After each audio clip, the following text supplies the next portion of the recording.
mais por trás do jogo ou mais por trás do green. Profissionais, figuras, gente que vale ouvir. Mais do que golfistas, mais do que golfistas, mais do que golfistas.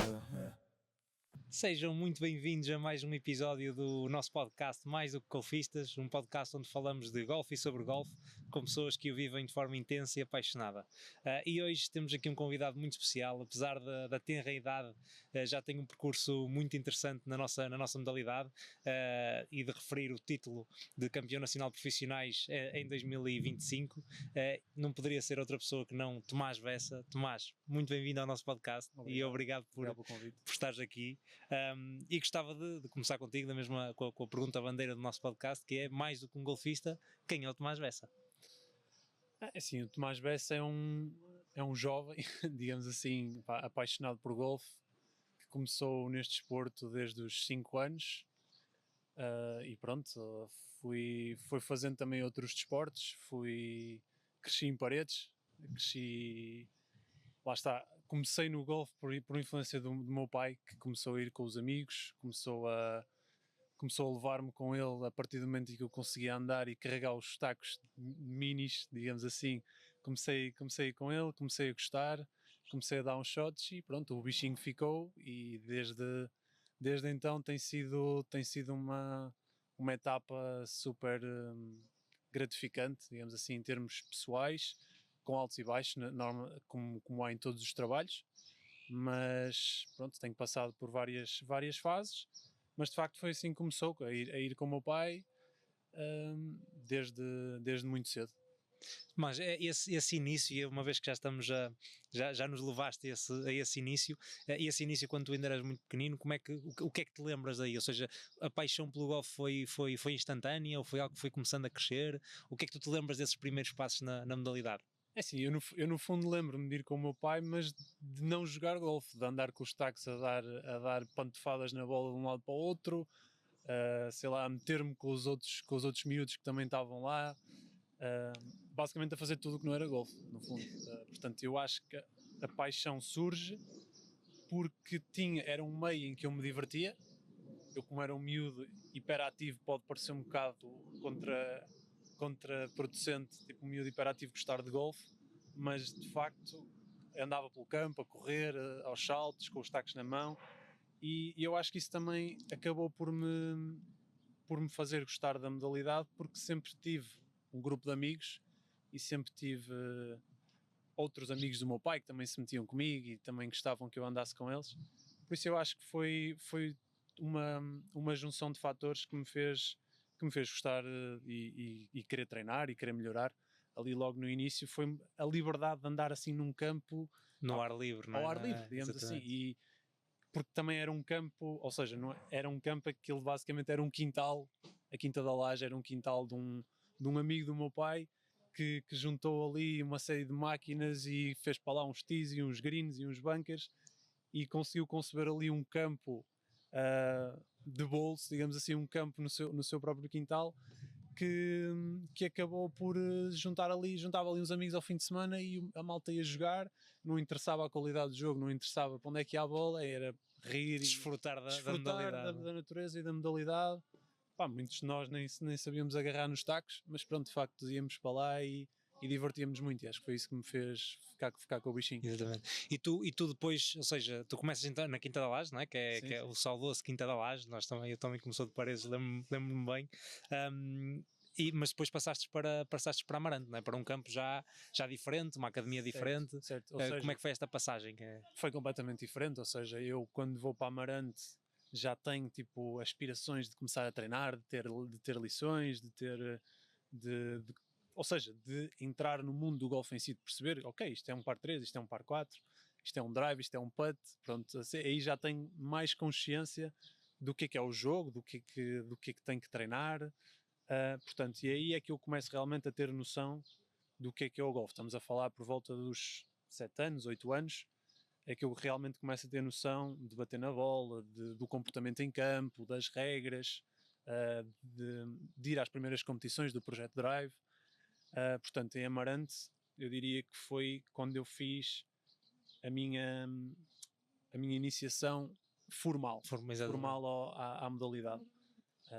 Pronto, e foi onde evolui mais nessa altura. Que lá está também, depois o meu pai acaba por me viciar a mim no golfe, depois entretanto veio a minha mãe e mais tarde a minha irmã, que ia só connosco. Mas pronto, basicamente aquilo era tipo um hobby de família que acabou por se tornar, pronto, um momento de partilha também entre nós. Porque vocês, e aqui uma parte, vocês são um exemplo fantástico como família, porque estamos a falar de, a tua irmã hoje já não joga a nível profissional, acabou por seguir outra carreira, mas estamos a falar de dois filhos, 2 campeões nacionais amadores, 2 campeões nacionais de profissionais, portanto é uma história fantástica, não é? O facto de... Sim, opa, acho que se calhar no golfe nacional deve ser uma história única. Única, sim, assim. sim. Fomos os 2 campeões nacionais profissionais em 2020 e de facto, mas pronto, eu acho giro e os meus pais orgulham-se muito disso, obviamente, e nós também, mas lá está, tipo, os momentos que partilhamos em família até lá e desde a infância para nós valem muito mais do que isso e de facto, se hoje em dia houvesse condições para nos reunirmos, como já disseste, a minha irmã já nem joga praticamente, a minha mãe também não, porque teve uma lesão, o meu pai, pronto, já não tem condições físicas para o fazer, mas realmente, tipo, se pudéssemos ter esses momentos hoje em dia, seria extremamente nostálgico. Exatamente. Assim, seria uma alegria É o gigante. vosso, vosso país. Tu tiveste, ou seja, tu sempre fostes desde pequenino, sempre foste um atleta nato, não é? E portanto o golfe não foi o único desporto que tu vivenciaste na tua infância, na tua adolescência, porque foste inclusivamente atleta de alta competição de handball. Fala-nos também um bocadinho do handball e do impacto do handball na tua vida e como é que foi gerir, ou seja, a coexistência dessas duas atividades. Certo, ou seja, eu comecei no golfe por volta dos 5, 6 anos. E mais tarde o handball entra na minha vida também por influência de uns amigos que já jogavam e que me levaram também para o handball, um bocado como aconteceu contigo, que te levei para o golfe na altura. Por volta dos 9, 10 anos comecei a jogar handball, pá, e gostei muito da modalidade. Eu, na altura fui um miúdo que cresceu muito rápido, tipo, eu era muito, ou seja, para a média de alturas àquela idade eu era mesmo muito grande e muito encorpado. Gordinho, diga-se. Gordinho, para não estar aqui com rodeios, gordinho. Portanto, acho que usava isso a meu favor e consegui ter algum sucesso tipo logo de início, sem ter grande técnica nem grande destreza. Fui experienciando também algum sucesso no handball. Pá, era um desporto de grupo que eu nunca tinha tido. Tinha andado no futebol também, mas não tinha grande jeito e o grupo não era assim muito fixe. Isto quando era miudito. Exato. Mas depois no handball realmente foi quando eu senti aquele espírito de grupo, aquele espírito de equipa, o ir para os jogos, com o equipamento, com toda aquela, o público a ver, é diferente, não é? Porque só tinha, entretanto, a vivência do golfe, que é muito individual, é não muito é? individual, é um ambiente mais, há aquela etiqueta do jogo, mais escalado, mais respeitador. No handball, tipo, completamente diferente. Um cenário sim, dá também para sentir o muito balneário fixe, também, mas mais é? caótico, tipo, e isso fez-me também gostar muito da modalidade. Acho que é uma modalidade muito, muito interessante de ver, em que há vários golos, há muita mudança no jogo, há muita... é uma modalidade muito dinâmica, digamos assim. E pronto, gostei muito do handball, comecei a praticar, que inclusive me fez melhorar muito a minha condição física na altura. Eu era um miúdo com um pouco de excesso de peso e isso fez-me ganhar bastante resistência, bastante condição física, força, coordenação, que também que eu sentia que me ia ajudando no golfe. Ou seja, acabava por trabalhar algumas capacidades motoras e que, o caso dos saltos, da explosão, das rotações, das mudanças de direção, que eu acho que também contribuíam para ganhar uma condição física geral que no golfe me era muito benéfica e que acabou por ser um fator que sempre me deu também algum edge no golfe, que foi eu ser um atleta forte que conseguia mandar a bola longe. Portanto, tenho das melhores vivências de desportos de grupo que tive no handball. Pratiquei, cheguei à seleção regional e representei várias vezes a seleção regional e fui a estágios da seleção nacional de handball. Chegou a um ponto em que era impossível ser bom no golfe, treinar 3 vezes por semana golfe, 4 vezes por semana handball, ter jogos ao fim de semana, estudar em Paredes, ir apanhar um comboio para Miramar, depois mais tarde, quando me mudei de Amarante para Miramar, apanhar um comboio para Miramar treinar, chegar a casa às 8 da noite, ter treino de handball às 9h30, deitar-me às 11, no outro dia aulas às 8 da manhã, e no meio disto tudo eu tinha que estudar de vez em quando, portanto, não era muito fácil. Convinha, não é? Exato. Não era muito fácil, portanto chegou a uma altura em que tive mesmo que optar. E em algum momento, sendo atleta de alta competição em 2 modalidades ao mesmo tempo, em algum momento foi uma possibilidade, ou seja, tiveste inclinado para o handball em detrimento do golfe, ou sempre, o golfe sempre foi a tua principal... Não, havia fases em que havia um que se sobrepunha ao outro. Talvez o golfe sobrepôs-se mais vezes ao handball, mas houve fases até que o handball, por ser um desporto com mais adrenalina que o golfe, por ter a questão do grupo, que eu também me sentia bem com isso. Lá está, no golfe, o desporto individual, as vitórias e as derrotas são têm muito um duas peso só, diferente, têm um peso diferente. No handball, a questão da equipa e do grupo e do apoio é completamente diferente. Até mesmo a questão financeira. A questão financeira num desporto individual, os custos são todos a cargo do atleta, não é? Sim, claro. A maioria. Na questão do handball, viajas com a equipa, treinas com a equipa, pagas a mensalidade, tens o equipamento, tens tudo à disposição. Portanto, foi uma decisão bastante complicada, porque sentia que qualquer uma das modalidades que eu abdicasse ia ficar ali um vazio. Mas eu sentia de facto que para me dedicar a uma tinha que terminar com outra, digamos assim, porque mesmo a nível físico estava-me a sentir muito cansado, já tinha algumas lesões, porque eu no handball também jogava no escalão acima, portanto eu era juvenil e jogava no escalão júnior, em que de repente estava a jogar contra marmães de 2 metros de 19 anos e eu tinha 16, levar ali porrada nos jogos, e depois lembro-me de estar no golfe com as mãos a tremer, cansadíssimo, e pensar, já não estou aqui a fazer nada, isto já não está a ser produtivo. E tiveste que optar, tive que optar, e achei que eu não sei se hoje faria a mesma decisão. Obviamente que há muitas variáveis, mas acho que fiz uma boa decisão. Acho que optei pelo golfe, muito também, os meus pais também me ajudaram, não me influenciaram, mas ajudaram-me a decidir. Direcionaram-me, ajudaram-me a perceber o que é que eu gostava mais, o que é que me poderia dar um futuro melhor, o que é que eu poderia ter mais margem para ser melhor, não sendo isso o principal argumento, mas é um argumento que podia pesar, e pronto, decidi optar pelo... E sorte a nossa, porque caso contrário não tínhamos o grande talento no golfe que é o Tomás Bessa, portanto ainda bem, pena do handball, mas lá terão que lidar com esse problema. Última questão que eu gostava de te colocar, porque conheço bem o teu percurso, e também gostava de falar um bocadinho sobre isto, que é a tua entrada na faculdade. Portanto, tu entraste na Faculdade de Ciências de Desporto, não é? Entramos na Faculdade de Ciências de Desporto, que é algo muito engraçado no nosso percurso, que parece que vamos sempre um atrás do outro. Mas entraste na Faculdade de Ciências de Desporto na Universidade do Porto. O que é que isso te deu, ao mesmo tempo que já eras atleta de alta competição de golfe e profissional? O que é que tu sentiste que a faculdade te trouxe para a tua carreira? Assim, eu sempre gostei muito de desporto e seguia muitos desportos para além do golfe e do handball, portanto, mas não foi assim tão fácil decidir se queria ir para uma faculdade de desporto ou não.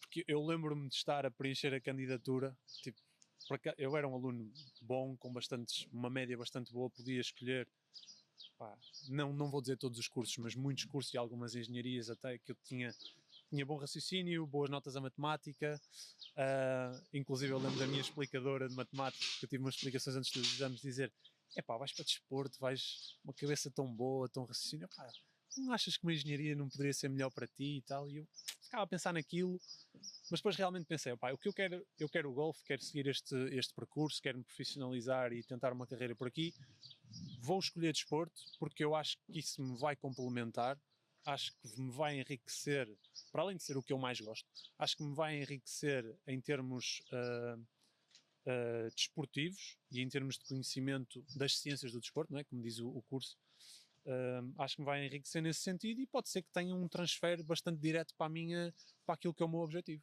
Exatamente. Muito bem. Gostava agora de voltar e agora focar-nos mais no golfe e no golfe na tua adolescência. Tu, pela distância que sempre tiveste, né? Porque isso sempre foi um ponto forte, eu gostava de falar um bocadinho contigo sobre isso, porque tu sempre fostes uma atração desde pequenino. Portanto, eu lembro de jogar torneios em jovens, e a grande atração do torneio era o Tomás Bessa, porque as pessoas queriam vê-lo bater longe da bola. O que é que o facto de seres essa atração, de teres essa a pressão, não é? Que impacto teve em ti enquanto amador na fase amadora? Eu acho que teve um impacto enorme. Porquê? Porque eu, pronto, lá está, tinha muito esse rótulo de bater comprido, mas depois nem sempre conseguia alcançar os resultados que as pessoas achavam que eu teria o potencial para o fazer. Epá, ele bate tão comprido, ele só tem que melhorar ali um bocadinho no jogo curto e vai disparar. E depois acabava por ficar sempre um pouco aquém, mas lá está, aquém das expectativas que os outros punham para mim. E isto, eu acho que como miúdo, por vezes não geria muito bem essa parte e acabava por ser uma pressão que não me deixava performar tão bem quanto deveria, digamos assim, entre aspas. Mas pronto, no golfe costuma-se dizer muito drive for show, putt for dough. Portanto, o drive seria mais para o show. Eu entendo que seria fixe de ver e de ver um miúdo de 10 anos a mandar a bola a 200 metros, mas de facto depois não era nem de longe dos melhores da minha idade, como jovem. Tinha o caso do João Magalhães, do Gonçalo Sequeira, do Pedro Almeida, que me ganhavam mais quase sempre, não é? E porque realmente eram jogadores mais completos do que eu e faziam melhores resultados. Mas eu tinha, pronto, o rótulo do showman, que chegava lá e pronto, e estava prometido, por exemplo, espetáculo. Exatamente. Mas, ou seja, tu em algum momento na tua carreira enquanto amador, enquanto miúdo, sentiste que pá, não é preciso treinar o jogo curto porque eu quero é bater longe, e quando é que começaste a perceber que também era importante trabalhares mais uma parte, ou seja, como é que tu ias gerindo essa parte no treino e a expectativa também que se criava? Eu acho que quando era miúdo, basicamente vamos pôr aqui idades, até aos 12 anos, pá, eu gostava mesmo, só queria mesmo era bater-me o mais longe possível, sentia que tinha habilidade física e competência física para o fazer, e não me preocupava muito em estruturar o meu treino para ter mais cuidado com o jogo curto, ser mais consistente no meu ball striking, tipo, não pensava em nada disso, só queria mesmo desfrutar do jogo e era assim que eu desfrutava, sem pensar em estratégia, drive, tee alto, ripar na bola e pronto, e muito por isso não tinha os resultados. E divertir-te, não é? Divertir-me. Isso também é importante, não é? Depois, quando comecei a ter mais consciência do que me estava a atrasar e do que me estava a tirar alguns resultados, comecei a preocupar-me mais com o jogo curto, com a consistência de jogo, com a estratégia, com a abordagem ao campo, e aí comecei a trazer questões para o meu treinador, mais nesse sentido. Lá está, porque também eu acho que isso surge também numa altura em que eu me apercebo de alguns comentários de outros treinadores e de outros pais e de outros atletas que dizem, pá, ele realmente está a faltar aqui qualquer coisa para dar o salto, para ser campeão nacional ou para começar a ir fazer bons resultados lá fora. Tem muita distância, tem tudo, tem potencial, mas está a faltar aqui consistência no jogo curto, no putt, no shots ao green. Pronto, e eu acho que a partir do momento em que eu fiquei mais consciente dessas limitações e também dessa pressão, comecei a ser um bocadinho mais inteligente na maneira como geria o meu treino e o meu tempo e as questões que trazia para os meus treinadores. Ou seja, nessa fase de adolescência e início da idade adulta, qual foi o momento que tu consideras como mais marcante para o teu início de carreira profissional? Ou seja, quem foi a pessoa, qual foi o clube, qual foi o momento que tu consideras mais importante que realmente te permitiu dizer assim, ok, eu acho que a minha vida vai ser pelo profissionalismo?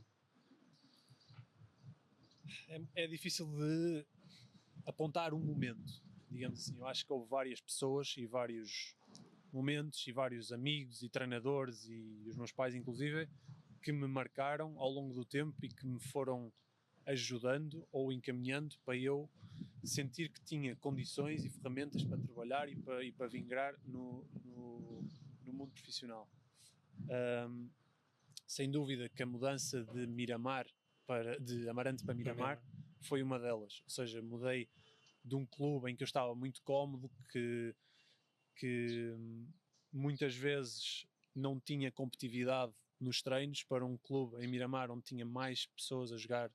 Sim, uma academia mais estruturada, não é? Mais estruturada, que tinha uma equipa de interclubes também mais competitiva, tinha, portanto, uma cultura de treino e de competição completamente diferente. Portanto, isso acho que me faz muito bem mudar para Miramar, porque consigo ter, e esse momento é muito importante, para além da motivação que isso me deu para ir atrás e para melhorar o meu jogo, não só horizontes em termos de competição e em termos de cultura desportiva, e via o que os outros faziam. Ok, este gajo está a treinar aqui isto, deixa-me perguntar, deixa-me tentar saber, e isso abriu-me bastantes horizontes. Portanto, esse momento foi muito importante, a mudança para Miramar, o facto de ter começado a treinar com o Nelson. Nelson na altura foi uma pessoa que me ajudou muito a nível mental, a nível técnico, que dei um grande salto de qualidade com ele.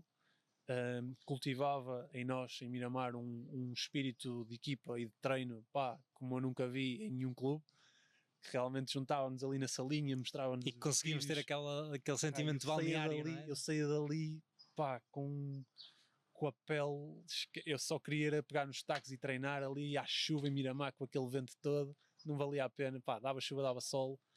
Eu sentia que tínhamos um grupo espetacular, uma cultura incrível, e isso fez-me evoluir mesmo muito. Ou seja, estamos a falar dos 16 aos 18 anos, ali numa fase em que eu senti que estagnei um bocadinho, e senti que isso me fez dar um salto de qualidade grande, e que me ajudou a pensar na hipótese de ser profissional. Portanto, essa mudança de clube foi mesmo muito importante. Mais tarde, isto já quando entro na faculdade e quando começo a estar mais atento aos circuitos, o que é uma escola de qualificação, o que é que implica ser profissional, o que é preciso fazer, a andar, comecei a juntar-me mais aos profissionais portugueses, a acompanhar mais a vida deles, a fazer perguntas ao Ricardo Santos, ao Hugo Santos, ao Ricardo Gouveia, ao Figui. Comecei a interessar-me mais pela vida deles, ao Tiago Cruz também, e a perceber o que é que eles faziam, em que circuito é que eles jogavam, como é que eles geriam a parte como é que geriam o treino deles, a questão dos patrocinadores, a questão das viagens. Comecei-me a interessar muito pelo mundo profissional, porque eu acho que hoje em dia já há uma ponte mais fácil entre o golfe amador e o golfe profissional, mas como em Portugal não houve assim tantas gerações de profissionais, e acho ou seja, na altura a ideia que os amadores de alta competição da minha geração, eu, o Vítor Lopes, o João Magalhães, o Tomás Silva, entre outros, não quero estar aqui a dizer todos, mas vamos esquecer de alguns, certamente, Miguel Gaspar, havia assim algum desconhecimento do que era a vida de um profissional e do que o profissional tinha que trabalhar e tinha que fazer para atingir o Challenge Tour ou o DP World Tour. Eu comecei-me a interessar por isso e atirei-me para o mundo profissional. Assim. Sim, eu recordo-me que essa transição não estava de facto estruturada cá no nosso país, não? Ou seja, nós éramos lançados, a partir do momento em que passávamos para profissionais, éramos lançados quase aos lobos, não é? E tínhamos que nos desenvencilhar. Mas agora falando da tua vida profissional, portanto, tu hoje com 29 anos, tu tens um currículo onde já foste por 2 vezes campeão nacional de profissionais, já vencestes no Alps Tour, já passaste cuts tanto no Challenge Tour como no European Tour, não é? Ou seja, no Hotel Planner como no DP World Tour. Portanto, já tiveste inclusive a liderar torneios do Hotel Planner Tour. Isto, para quem vê de fora, é um currículo de facto de alguém que tem talento cimentado, não é? Ou seja, alguém que tem de facto a capacidade efetiva. Como é que tu, que o vives na primeira pessoa, não é? Como é que tu olhas para o teu currículo e como é que tu sentes neste momento as tuas aspirações a atingir o DP World Tour, não é? Sim, de facto, esse é o objetivo principal da minha carreira, sempre foi um sonho, desde miúdo, desde que comecei a ver os torneios, sempre foi um sonho chegar ao DP World Tour. E a partir do momento em que senti que poderia ter capacidade de lá chegar, é que mandei-me para o mundo profissional. É claro que depois, quando embates com essa realidade, percebes, pá, eu estou aqui e preciso estar aqui, mas eu achava que estava mais perto. E essa também foi uma realidade difícil de lidar. Eu acho que eu sempre encarei a minha carreira, ou seja, o máximo focado no processo possível, o máximo focado em melhorar 0,5% ou 0,001% diariamente e tentar aprender com quem já estava no circuito, tentar ir à procura de treinador, de jogo curto, de putt, de swing, ou seja, eu sempre gostei muito de ir à procura por mim, analisar o meu jogo e de ir à procura daquilo que me fizesse ser um bocadinho melhor. Há coisas que me orgulho de ter feito, de ter sido campeão nacional, de ter vencido no Alps Tour. Acho que ainda não atingi o meu pico, digamos assim. Acho que ainda tenho muito para aprender e muito para melhorar, e acho que ainda posso alcançar vitórias no Hotel Planner Tour e chegar ao DP World Tour. Sinceramente acredito na minha habilidade e no meu trabalho para o fazer. E tenho muita vontade de continuar a procurar esse objetivo, e acho que o golfe é um desporto que, ou seja, para além de ter uma longevidade completamente diferente de todos os outros desportos, não é? Digamos, aos 29 anos eu nem sequer na média de entrada no DP World Tour estão, e a maioria dos jogadores costuma ter os melhores anos entre os 33 e os 36 anos.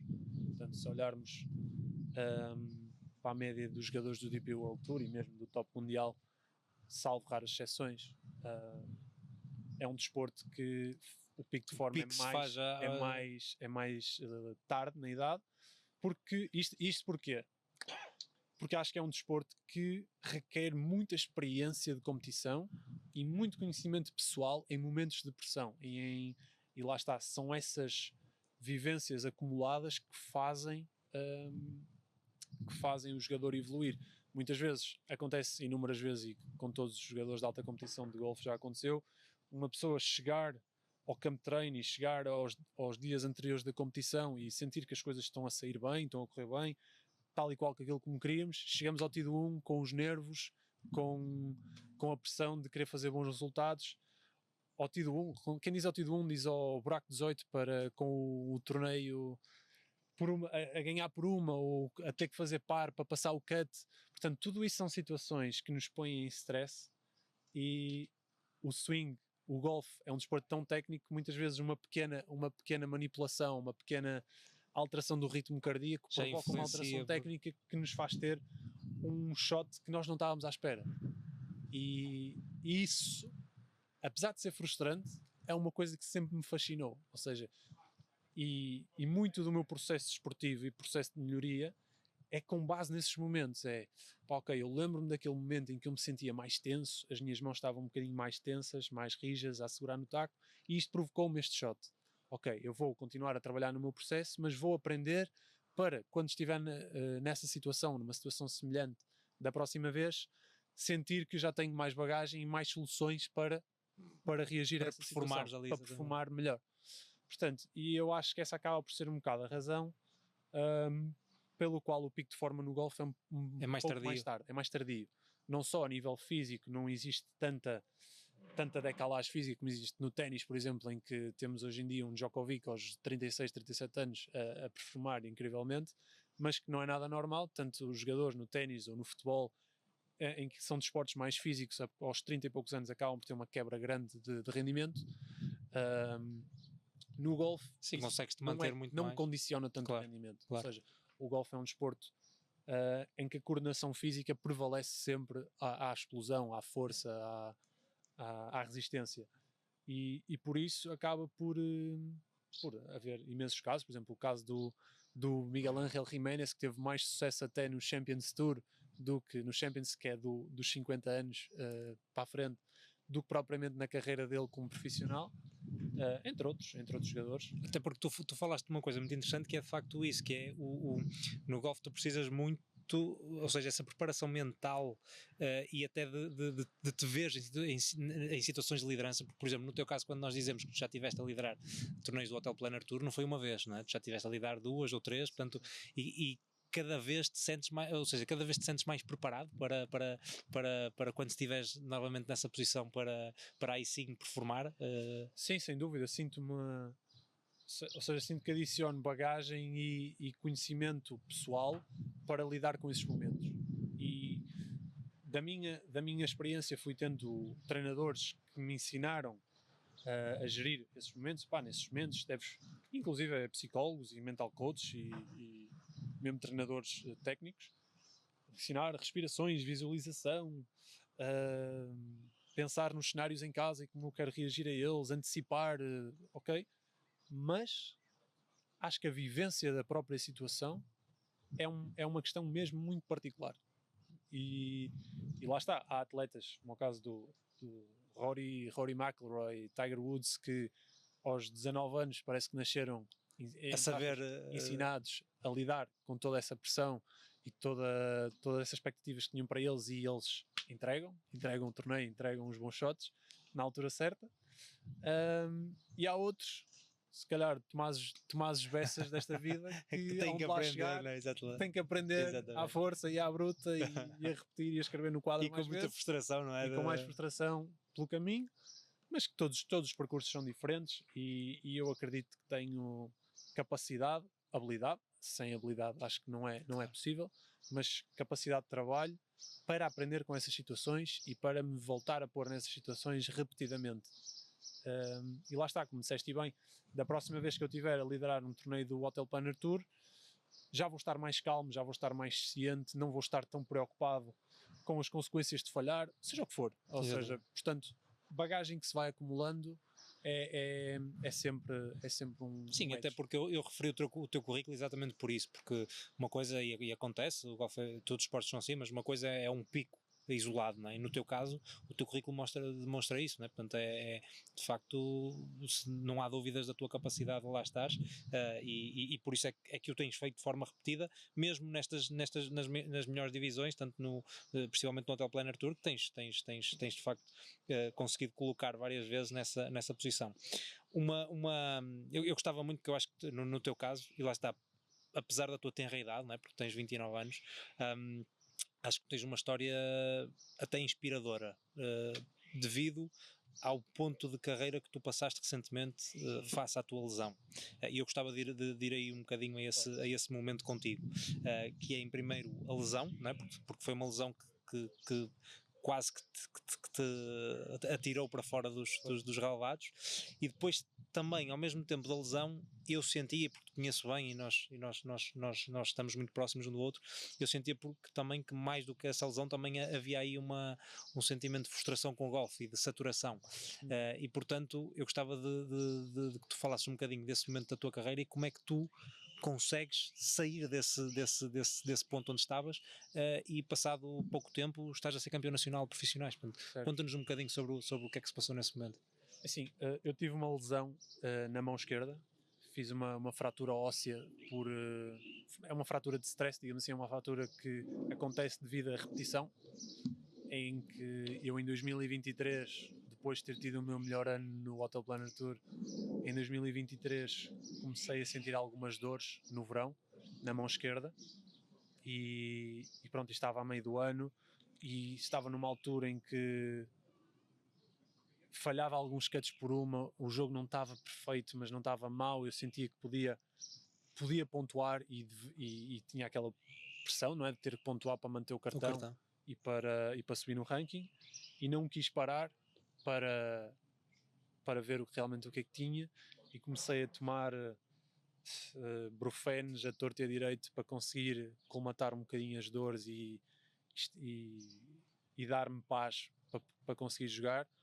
E de facto é que, pronto, isto foi no verão, cheguei a um ponto no fim do ano, por volta de outubro, em que até tive que desistir de alguns torneios porque não aguentava com as dores. Cheguei a um ponto em que fiquei frustrado com o meu jogo, porque obviamente não estava a performar bem, estava condicionado com as dores. Frustrado porque sentia que não estava a conseguir pôr a minha qualidade em campo e porque estava também perto de conseguir alguns bons resultados. Frustrado com as dores, pronto, e cheguei a um ponto até de dor que eu não conseguia apertar os cordões. Tipo, não, foi uma agressão que fiz a mim mesmo, tão grande que me levou a um ponto mesmo de dor extrema na mão. Pronto, e nessa altura decidi não, fui forçado a parar, não conseguia sequer dar um pequeno chip sem dor, e parei, fiz uma série de exames e os médicos detectaram uma fratura óssea na mão, uma fratura de stress, uma fratura devido à repetição. Pronto, e na altura não havia grande conhecimento, na altura nem agora, não há grande conhecimento nem grande cultura desportiva golfística, mas esta lesão que eu tive é uma lesão bastante frequente em golfistas e também em beisebolistas, se se pode dizer assim, por causa da fisionomia do grip e do taco, do agarrar no taco, o impacto na relva. Portanto, é uma lesão relativamente recorrente. Eu tive a fratura do osso ganchoso na mão, ou do amato, e ou seja, eu quando pesquisava sobre a minha lesão em Portugal, tipo, ninguém me sabia bem como tratá-la, e optaram por tratar inicialmente de forma passiva, ou seja, sem intervenção médica, portanto com gelo, com inclusive gesso para não mexer, para evitar o movimento. Cheguei até a fazer terapias em câmara hiperbárica para acelerar a recuperação do osso. Mas de facto, depois, muito por influência da minha namorada, que me fez pesquisar mais e não me conformar com a situação, que acho que isso devo-lhe muito essa parte, não me conformar, ir à procura e perceber, e ir ver estudos, ir ver literatura estrangeira de países em que o golfe já esteja mais cimentado, o Reino Unido, nos Estados Unidos, e de facto começamos a ver muita literatura sobre que a lesão, por ser uma zona muito pouco irrigada de sangue, que não recuperaria por si mesmo. Ou seja, que era mesmo preciso intervencionar. Que era mesmo preciso uma intervenção médica, retirar provavelmente a parte fraturada. E pronto, a partir do momento em que percebemos que esse seria o caminho, e o único caminho, seja para... Depois, também cheguei a uma fase em que, como fiz muitas terapias e muitos tratamentos e sentia que nada resultava, comecei a frustrar-me e conformei-me com essa frustração. Inclusive deixei o golfe, comecei a trabalhar com as seleções nacionais. Trabalhei 1 ano com as seleções nacionais, que eu acho que foi também... Isso foi importante para passar essa fase? Uma vivência excelente para me ajudar a gerir a minha frustração que tinha do ano passado. Porquê? Porque nunca tinha vivido o golfe como olhar de treinador. Da parte de fora, não é? Parte de fora, ou seja, sempre fui eu em primeira pessoa que dava os shots e que geria as frustrações, e de repente eu tenho que ser mentor de um jovem que está ali numa situação também de alta competição e tenho que relativizar para ele uma má volta, que foi sempre algo que para mim foi algo difícil de fazer, e eu, ok, então deixa-me cá organizar as ideias e passar-lhe a minha experiência, e aprendi mesmo muito com isso. Acho que foi uma experiência que na altura a Federação me conseguiu proporcionar, que foi mesmo muito gratificante e muito enriquecedora para o meu currículo desportivo e o meu currículo como atleta. Pronto, e que me deu, lá está, a partir daí é que eu começo a ter mesmo vontade de me tratar, de ir à procura de mais soluções, de ler mais coisas, e pronto, decidimos que a única opção era mesmo fazer a cirurgia, que tinha riscos, não é? Pronto, e realmente fiz a cirurgia, foi muito mais fácil que aquilo que era esperado. Tu esperavas? E correu super bem, e passado um mês e meio estava a treinar completamente Normal. sem restrições. E esse pós, né? Pós-cirurgia, depois pós este trauma, não é? Que foi este ano de incerteza, como é que tu te voltas outra vez, te reprogramas? É natural voltares mais forte? É preciso um esforço grande? Como é que aconteceu isso dentro da tua cabeça, principalmente? Como é que foi o processo mental? Pois é, assim, foi bastante complicado, porque eu achei que, imagina, a minha cabeça golfística desligou durante um ano e depois ligá-la foi mais complicado do que o que eu estava à espera. Tipo, o golfe são 5 horas de jogo e estar concentrado, estar atento às condições, estar focado na estratégia, focado naquilo que é preciso fazer, foi algo muito, muito desafiante, muito, muito difícil no início. Até senti que fisicamente voltei rapidamente a estar fit, digamos assim, para jogar e para swingar, mas que a nível mental e a nível da gestão emocional do jogo o desafio foi maior, foi muito maior. Inclusive cheguei a procurar ajuda a nível psicológico com um psicólogo para me ajudar nessa gestão de expectativas, gestão voltada outra vez ao mindset competitivo, a aceitação, muita compaixão comigo mesmo, que era algo que eu não tinha de antes. Sempre fui um atleta bastante perfeccionista e bastante focado no erro. E cruel contigo, não é? Cruel ao ponto de me deitar abaixo por ser exigente, mas lá está, depois isso acabava por me afetar demasiado e eu depois de todo este processo, depois destas vivências como treinador, todo este ano e tal parado, e depois também deste trabalho com o psicólogo, fiquei muito mais ou seja, mantive a exigência comigo mesmo, mas muito mais nivelado mentalmente, menos perfeccionista, com muito mais aceitação, mais leveza. Tipo, o golfe não é a única coisa na minha vida. Tipo, eu antes levava as coisas quase como se tivesse com uma arma apontada à cabeça, tipo vida ou morte. Ei, aquele buraco é bué perigoso, este shot, este torneio é super importante.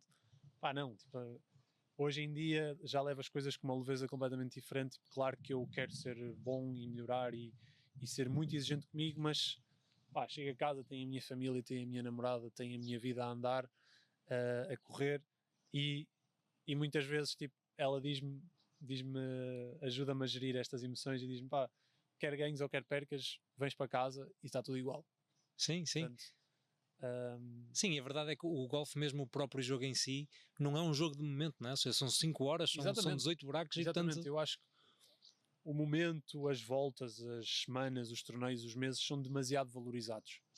Ou seja, e eu valorizava os demais. Portanto, muito embora tivesse um foco no meu processo desportivo, os pontos baixos afetavam-me bastante. Pronto, eu acho que hoje em dia, também com maturidade e com a idade, estou a gerir melhor essas situações. Ou seja, tu hoje sentes que saíste dessa lesão muito mais reforçado, tanto mentalmente sem dúvida. E estás muito mais parado para... Estou mais equilibrado, estou uma pessoa mais equilibrada, gosto mais da pessoa que sou hoje em dia do que o que era antes da lesão, desfruto muito mais do desporto, do golfe, consigo me divertir, que era algo que eu, a partir do momento em que me foquei ali na alta competição e no rendimento, perdi um bocado essa vertente lúdica e eu acho que isso foi mau. E hoje em dia, pronto, acho que consigo ter um bocadinho do melhor que o golfe nos pode dar. Porque isso é uma pergunta que te ia fazer, que é, isso também foi importante, o facto de tu teres perdido e perceberes o quanto querias isto? Nós muitas vezes na vida dizemos que só damos valor quando perdemos. Ou seja, o facto de tu teres por momentos percebido que a tua carreira tinha terminado e depois teres a oportunidade de voltar outra vez, isso fez-te regressar mais forte, porque percebeste que realmente este é o caminho que tu queres e é o que tu queres fazer da vida? Sem dúvida, pá. Eu lembro-me de estar lesionado, com dores na mão, e dizer, para que é que eu ando aqui a estourar-me fisicamente, tipo, a investir do meu dinheiro, a não ter bons resultados, pá, cabisbaixo, chateado com tudo, sempre a falar mal até com os meus amigos e com as pessoas que estavam comigo, pá, e senti que isso me fez ser pior pessoa e que me estava a destruir. mas o que me estava e fiquei zangado com o golfe, mas o que me estava a destruir não era o golfe, era a minha abordagem e a minha mentalidade e a maneira com que eu via as coisas. Vendo isto de outra maneira e com mais maturidade e um crescimento completamente diferente, sinceramente desfruto muito mais da vida de profissional, do viajar, do ir aos torneios, do melhorar, do treinar, muito mais agora do que o que desfrutava há 3 anos atrás. Sim, isso é, para quem anda cá percebemos que é uma força, não é? Ou seja, é uma vantagem. É uma consistência mental e é uma leveza completamente diferente. Exatamente. Passando agora e aproveitando aqui este momento também para saber a tua opinião um bocadinho sobre o estado da nossa modalidade de golfe profissional, diga-se. Como é que tu achas que está hoje o golfe profissional em Portugal comparativamente com aquilo que encontraste quando te tornaste profissional?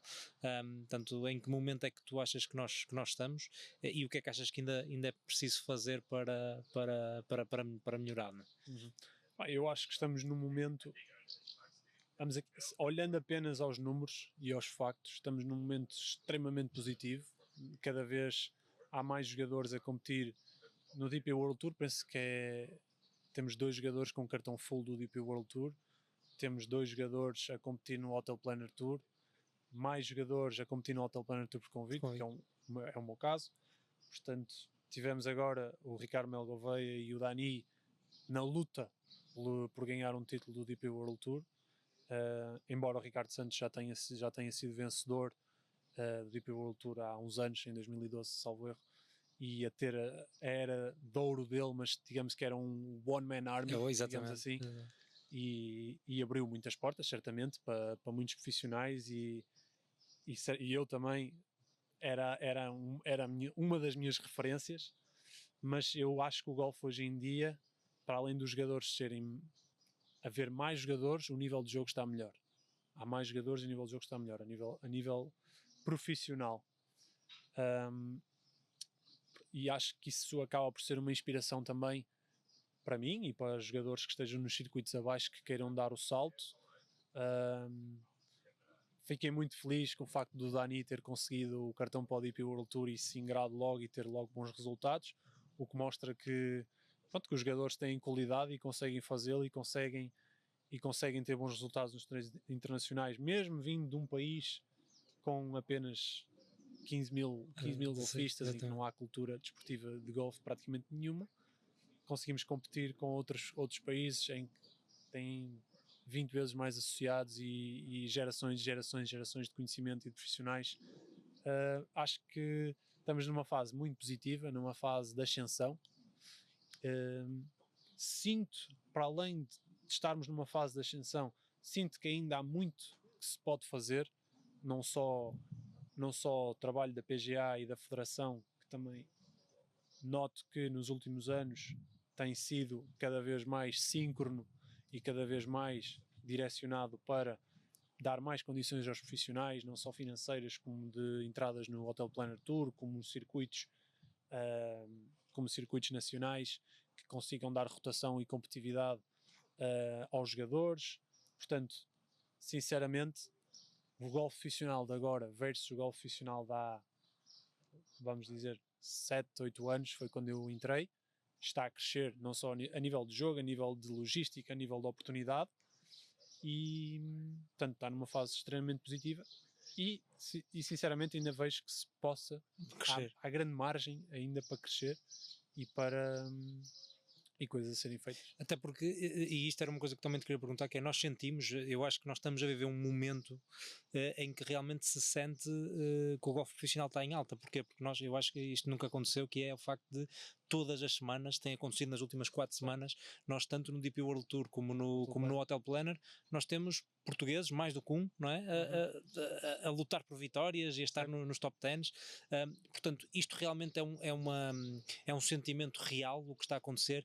E como é que tu te vês também aí? Ou seja, tu sentes que isto também influencia, porque estamos a falar dos principais portugueses, do Ricardo Mel Gouveia, Daniel Rodrigues no DP World Tour e depois o Tomás Mel Gouveia e o Pedro Figueiredo no Hotel Planner.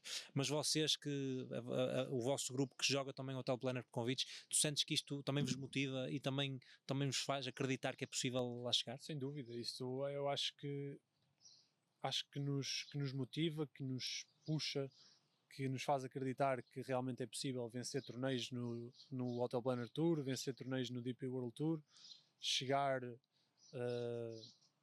a esses lugares e chegar a esses tours, tirando muito das experiências e dos ensinamentos que esses prós que estão a ter bons resultados que nos vão dizendo, porque de facto sentimos que não é preciso fazer nada de extraordinário, ou seja, nada que já não esteja ao nosso alcance, nada que não seja um nível de golfe por aí além. De facto é continuar a trabalhar e a ser consistente e como eu costumo dizer, o difícil é fazer o básico bem feito consistentemente.